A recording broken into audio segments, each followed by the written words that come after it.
اہل یمن کے ایمان کی، ان کی حکمت کی، ان کے فقہ کی آپ نے تعریف کی، یہ بڑا اعزاز ہے۔ اس کے کیا اسباب ہو سکتے ہیں؟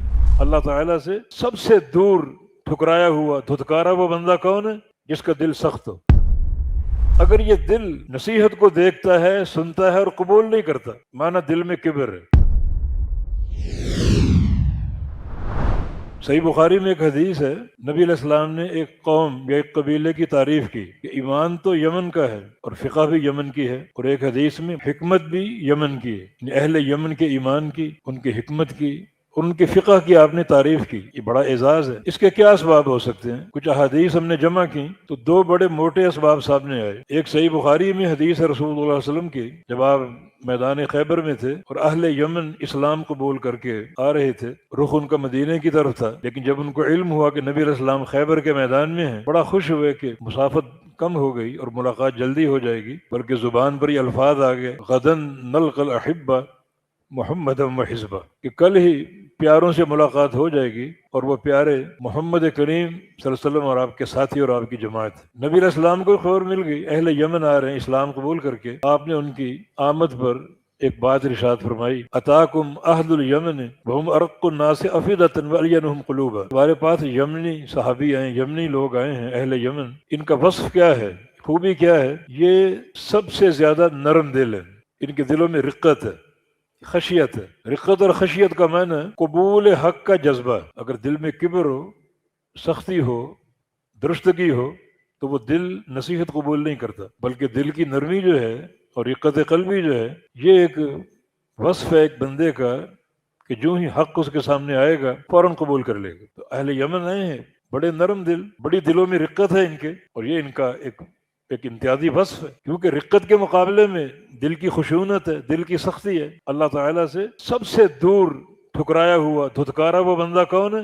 جس کا دل سخت ہو، وہ سب سے دور نصیحت قبول نہیں کرتا۔ قرآن کی بات، حدیث کی بات، یہ قرآن کی آیت، صحیح بخاری کی حدیث ہے، صحیح مسلم کی حدیث ہے، نبی علیہ السلام کا عمل ہے، آپ کی سنت ہے، قبول نہیں کر رہا۔ ہو سکتا ہے وہ ایک جو تعصب فرقہ بندی کا وہ آڑے آتا ہو، اور یہ تعصب تو فتنہ ہے بہت بڑا، لیکن اہل یمن بڑے رقیق القلب ہیں۔ یہ ان کا ایک وصف ہے جس کی بنا پر ان کے ایمان کو مثالی ایمان بنایا گیا، ان کی فقاہت کو اور ان کی حکمت کو آپ نے سامنے رکھا اور اس کی تعریف کی کہ ایمان تو یمن کا ہے، فقاہت بھی یمن کی ہے، حکمت بھی یمن کی، اس رقت قلبی کی بنا پر۔ اس کے لیے بندہ ہمہ وقت اپنے دل کو چیک کرتا رہے، اس میں کبر تو نہیں، ضابطہ سامنے آ چکا ہے۔ اگر یہ دل نصیحت کو دیکھتا ہے، سنتا ہے اور قبول نہیں کرتا، مانا دل میں کبر ہے، پھر اس کا علاج کرے۔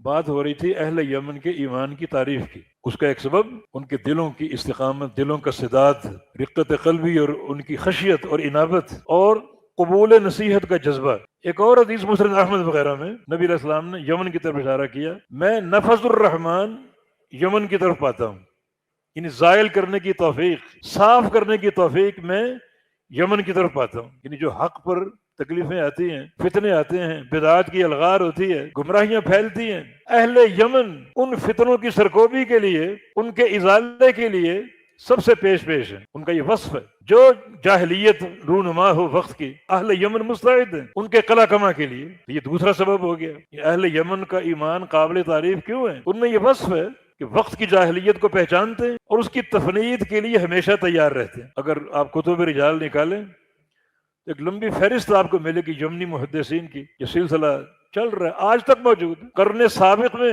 امام شوکانی رحمہ اللہ اور ان کے اتباع، ان کے تلامذہ، اور قرن حاضر میں شیخ مقبل رحمہ اللہ اور ان کے تلامذہ پوری طرح حق کے دفاع میں مصروف اور مستعد ہیں۔ اہل یمن کا ایمان ہے، تو اللہ تعالیٰ توفیق دے ہم بھی اس وصف کو اپنے اندر پیدا کریں۔ بڑے بڑے فتنے رونما ہو رہے ہیں، ایسے ایسے داعی جن کو مسجد کا ممبر قبول نہیں کرتا، وہ اس قابل ہی نہیں، مسجد کی محراب قبول نہیں کرتی، سوائے ٹی وی کی اسکرین کے وہاں نظر آئیں گے آپ، لچھے دار باتیں کریں گے، چرب اللسانی، اور آپ دنیا اس سے متاثر ہو تو اپنی جاہلیت کو پھیلانے میں مصروف ہے۔ ان کی باتیں توحید کے خلاف، عقیدے کے خلاف، اور پھر صحابہ کے خلاف، نبی علیہ السلام کی شان اور مقام کے خلاف، فتنے ہی فتنے، کفر کی وادی میں دھکیل دینے والے۔ ان کا علاج ضروری ہے، ان کی تفنیض ضروری ہے، تو اپنے اندر یہ خوبی ہم پیدا کرنے کی کوشش کریں۔ اللہ تعالیٰ توفیق عطا فرما دے۔